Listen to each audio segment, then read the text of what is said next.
Good morning. आज के मेरे व्याख्यान का विषय है the concept of wants in ancient India. भारतीय आर्थिक चिंतन के अंतर्गत हम आज आवश्यकताओं के संदर्भ में बात करेंगे। भारतीय आर्थिक चिंतन के अंतर्गत आवश्यकताओं को सीमित व धर्म के अनुसार रखने की बात की गई है। जन्म से मरण तक किसी न किसी प्रकार की आवश्यकता मनुष्य के जीवन में उपस्थित रहती है। मानव अपनी इन्हीं आवश्यकताओं की पूर्ति के लिए अनेक प्रयास करता है, अर्थात आवश्यकताएं ही आर्थिक क्रियाओं को जन्म देती है। यदि हम आधुनिक अर्थशास्त्र की बात करते हैं तो यहाँ आवश्यकता से तात्पर्य इफेक्टिव डिमांड से है, अर्थात प्रभावी मांग, जबकि भारतीय आर्थिक चिंतन में आवश्यकताओं से तात्पर्य व्यक्ति की अपनी जीवन को चलाने के लिए या मनुष्य की जो भी मांग होती है उन सबको इसके अंतर्गत शामिल किया गया है, लेकिन आवश्यकताओं को सीमित व धर्म के अनुसार रखने की बात की गई है। जबकि आधुनिक अर्थशास्त्र के अंतर्गत जो इफेक्टिव डिमांड है उसके अंतर्गत हम 3 बातों को शामिल करते हैं। प्रथम, किसी वस्तु को प्राप्त करने की इच्छा। द्वितीय, इच्छा को संतुष्ट करने के लिए पर्याप्त साधन। तृतीय, साधन को खर्च करने की तत्परता। पाश्चात्य अर्थशास्त्र में किसी साधनहीन व्यक्ति की आवश्यकता को आवश्यकता नहीं कहते। प्राचीन भारतीय आर्थिक चिंतन में समग्र सुख की आशा की गई है, अर्थात शरीर, मन, बुद्धि और आत्मा के सुख की बात की गई है। इन चारों की आवश्यकताओं को पूरा करने के लिए व्यक्ति के सामने चतुर्विध पुरुषार्थों का आदर्श रखा गया है। मनुष्य के मन में उत्पन्न होने वाली विभिन्न इच्छाओं व आकांक्षाओं का अंतर्भाव काम पुरुषार्थ है।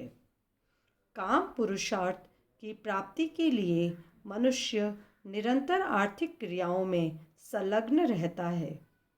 सुख की इच्छा से ही मानव कार्य करता है और यह सुख की इच्छा ही आवश्यकताओं को जन्म देती है, और यह कह सकते हैं कि यह सुख की इच्छा ही आवश्यकता का रूप धारण कर लेती है। 4 पुरुषार्थ मानव की संपूर्ण आवश्यकताओं एवं समग्र विकास की संपूर्ण प्रक्रिया है। कौटिल्य ने यह प्रश्न उपस्थित किया कि सुखस्त मूलम किम। इसका उत्तर सुखस्त मूलम धर्म, धर्मस्त मूलम अर्थ, अर्थस्थ मूलम राज्यम, राज्यस्य मूलम इंद्रियजय। अर्थात सुख का मूल धर्म है, धर्म का मूल अर्थ है और अर्थ का मूल राज्य है और राज्य का मूल इंद्रियों पर विजय प्राप्त करना है। यजुर्वेद में भी हमेशा सुख की ही कामना की गई है। सुख से बढ़कर त्रिवर्ग का फल और कुछ भी शेष नहीं है। धर्म व अर्थ से ही सुख की उत्पत्ति हुआ करती है। सुख ही सबसे परम श्रेष्ठ पदार्थ है। प्राथमिक आवश्यकताओं के अंतर्गत प्राचीन भारतीय आर्थिक चिंतन के अंतर्गत वेदों में इसका विस्तार से वर्णन किया गया है। इसमें अन्न, वस्त्र, मकान, चिकित्सा तथा शिक्षा पर चर्चा की गई है। ऋग्वेद में ऋषि कामना करते हैं कि धन प्रचुर मात्रा में हो, कहीं धन की कमी से हमारी कोई आवश्यकताएं अपूर्ण न रह जाए, अर्थात धन इतनी मात्रा में होना चाहिए जिससे व्यक्ति की आवश्यकताएं पूर्ण हो सके। रामायण, महाभारत, शुक्र एवं कौटिल्य के अनुसार प्रजा की प्राथमिक आवश्यकताओं की पूर्ति एवं व्यवस्था का दायित्व राजा का माना गया है। पाश्चात्य अर्थशास्त्र में मनुष्य की आवश्यकताएं असीमित तथा साधन सीमित माने गए हैं। साधन सीमित होने के कारण कुछ आवश्यकताएं अतृप्त रहने से मनुष्य दुखी होता है। प्रोफेसर रॉबिन्स ने भी यही बात कही है आधुनिक अर्थशास्त्र के अंतर्गत कि साधन सीमित व आवश्यकताएं अनंत होने के कारण व्यक्ति की सभी आवश्यकताओं की पूर्ति नहीं की जा सकती है, अर्थात दुर्लभता से संबंधित समस्या की बात वर्तमान या आधुनिक अर्थशास्त्र के अंतर्गत की गई है।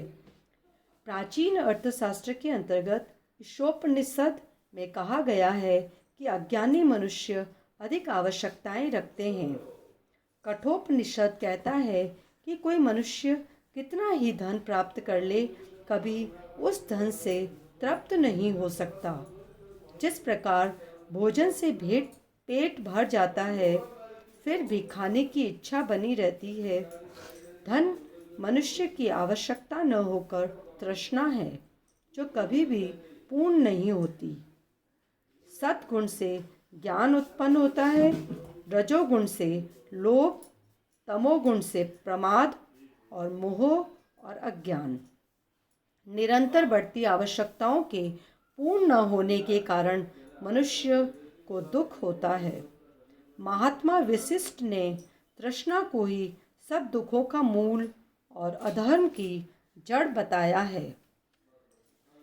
वृद्ध मनुष्य के दांत भी टूट जाते हैं, परंतु धन की इच्छा सदा युवा बनी रहती है, अर्थात कभी भी व्यक्ति की आवश्यकता या धन की इच्छा कम नहीं होती है।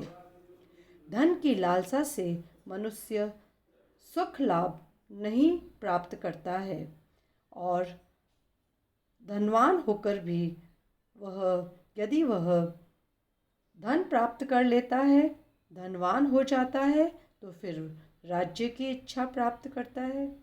राज्य प्राप्त होने पर देवत्व की इच्छा और देवत्व प्राप्त होने पर इंद्रत्व की इच्छा, अर्थात आवश्यकताएं बढ़ती जाती है।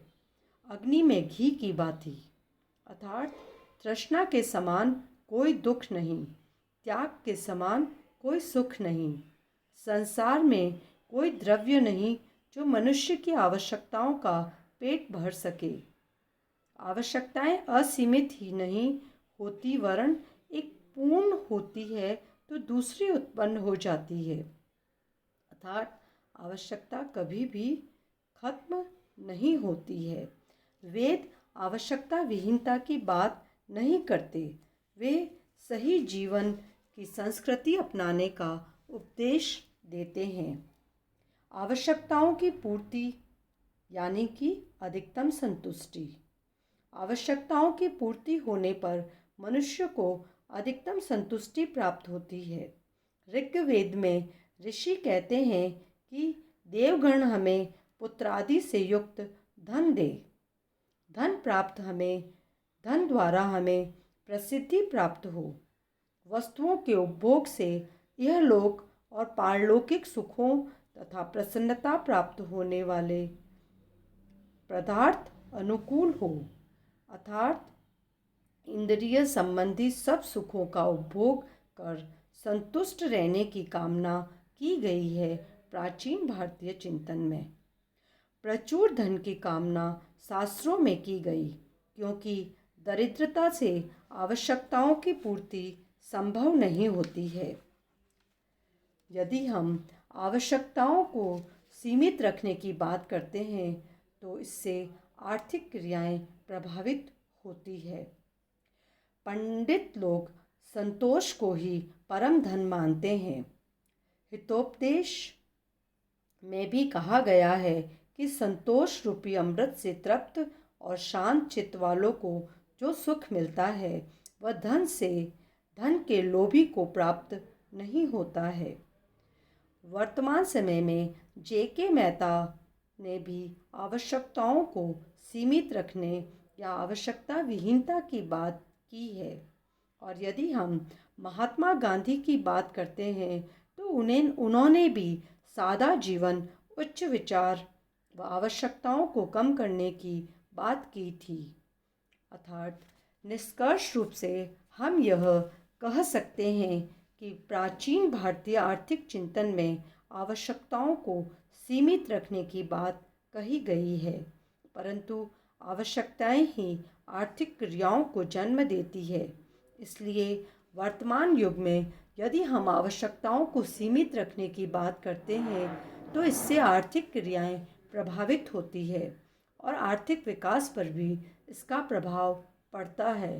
परंतु यदि भारतीय आर्थिक चिंतन की बात करते हैं तो आवश्यकताएं सीमित व धर्म के अनुसार ही होनी चाहिए, क्योंकि यदि मानव सुखी रहना चाहता है तो उसे अपनी आवश्यकताओं को सीमित ही रखनी चाहिए।